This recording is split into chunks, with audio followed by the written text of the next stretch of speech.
I'm a specialist wills and estate solicitor, and these are my 3 predictions for the budget. I think the Chancellor will make it harder to make gifts during your lifetime without the value of them being considered for inheritance tax purposes.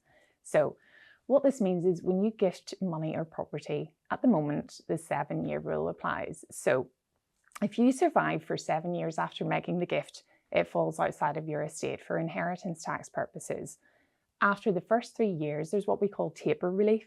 Essentially, that means that less and less of the gift is taxable up to the 7 years when it becomes tax-free and falls out of your estate. So my first prediction is that the Chancellor might cut this taper relief, meaning that there may be a tax liability on your gifts for longer. My second prediction is that the Chancellor will extend the current freeze on the inheritance tax nil rate band. So at the moment, any person can leave up to £325,000 of their estate completely inheritance tax free, and that's called the nil rate band.